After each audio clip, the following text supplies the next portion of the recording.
არა, ბატონო ბიჭო, ხო? იკლო, ესე იგი, ვაჭრობებმა ამ მცირე მეწარმეებს ეს ყველაფერი დაეწყო და სამუშაო ადგილების დაიკარგა. ეს არის ფაქტი. ეს არის ფაქტი, იმიტომ რომ სახელმწიფომ იმის ინფრასტრუქტურული პროექტების განხორციელება რო შეაჩერა, დაკარგა ხალხმა სამუშაო ადგილები. და ვისაც ჰქონდა რაიმე საშუალება, მაგალითად მანქანა დაждდა, ტაქსის ღოლო დაიწყო მუშაობა და ასე შემდეგ. გაჭირებულს კიდევ უფრო გაუჭირდა ნიშნის მოგების გარეშეობა. მე არ ვამბობ, რომ წინასწარში არ უჭირდა, როგორ არ უჭირდა, მაგრამ გაჭირებულს კიდევ უფრო გაუჭირდა. ხა გამოვიარე ფეხით მართლა და მე ესე დავინახე, თქვენ მითხარით უცნები მართლაც. აი ფეხით გამოვიარე და რამდენიმე ადგილზე ქირავდება, ქირავდება, აგერ არის. ო, ქირავდება. სხვადასხვა უბნებშიც იგივე არის, იმიტომ რომ რეალურად ეკონომიკა მართლა გაჩერდა. აი ის პროექტები, რომელიც მიმდინარე იყო, სამწუხაროდ არის შეჩერებული, გაჩერებული და იყო ხალხი იყო დასაქმებული. იმ ხალხმა დაკარგა სამუშაო ადგილები. არ არის მუშაობა. ანუ არ იყიდება საქმეები, ხო?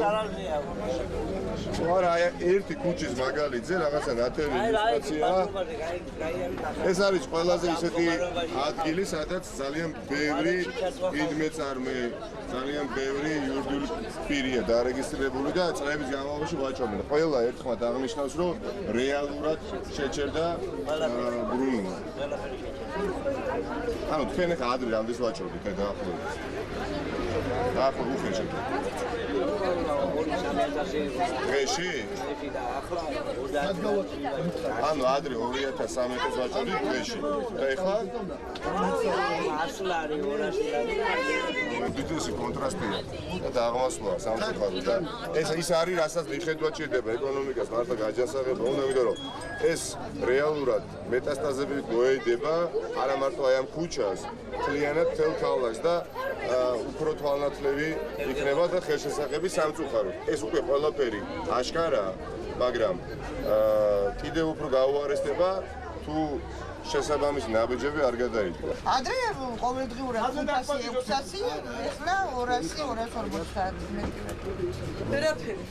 ადრე იყო ერთი 3 წლის წინ იყო არავიშავდა. ეხლა ძალიან გავიფუჭდა. ესეც მნიშვნელოვანია რომ აი ყველა ერთი და იგივე არ იყიდება ხალხს ფული არა გვიანაძეებს ნახევარი გადაიხდეს. ანუ შემცირდა საგრძნობლად შეყიდვა გაყიდვები, ხო? ყველაფერი შემცირებულია. გულგარეთ კი მაღაზიებში შეყრდნა არ გადი არსად ფული. სისტემა არის რომ ჩვენ ფული აღარ აღარ. აი ეს არის რაც ჭირდება. ღარიბი და საშუალო ფენა აღარ არსებობს. არის ახლა მდიდარი და ღარიბი. ერთი ქუჩის მაგალითზე დღეს რაც მე ვნახე არის კატასტროფული მდგომარეობა. ყველა ერთხმად აღნიშნავს, რომ გაყიდვება იყოს საგრძნობლად, მაშინ როდესაც წინა წლებში გაყიდვები უფრო მაღალი იყო, ხო, და ეს არის ძალიან ცუდი. ამას უნდა მიხედვა და ეკონომიკას უნდა გაჯანსაღება და არა დაუშვათ ურთიერთგიშრობა და დაპირისპირება და ეს არ იქნება ძალიან ძლიერი ჩვენ უკვე საერთოდ სულ ვაფავთ ფაქტიურად ესეა. აქ დაბლოკებულია საერთოდ. ყველაფერი. ეს რაც ჩვენ ვუშავთ, ეს რაც ბიზნესი და პანებად ყველაზე საშინელი დღეში არის საქმე იმ მეწარმეების შესაძლებლობა. ყველაზე საშინელი. ჩვენ ახლა ყოველდღე მინუსში მივდივართ. ეს იმის მანიშნებელია, რომ სწორი მიმართულება არ აქვს ბიზნესს. თქვენ შემთხვევაში ადრე თუ ვაჭრობდი 2000, ეხლა ხო 600-700. აი ზუსტად ამაზეა მორგებული და მთელი ჩვენი ძალისხმევა, რომ რეალურად ერთ ქუჩაზე ხა მე რაც ვნახე დაახლოებით 20 ობიექტში ვიყავი, ერთი და იგივე, ასე ვთქვათ, უხელია, რომ იყოს საგრძნობლად ამ ვაჭრობა.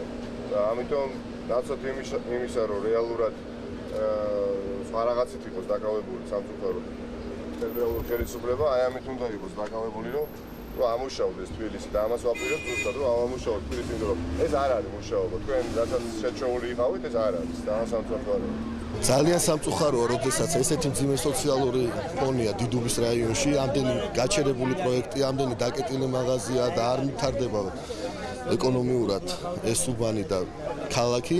ამ ადამიანებს უნდა მოუგვარდეთ ეს პრობლემა და მე უბრალოდ ვეუბნები, რომ ჩვენ ზუსტად ის გუნდი ვართ, ვინც ამ პრობლემებს მოაგვარებს და გადაჭრით.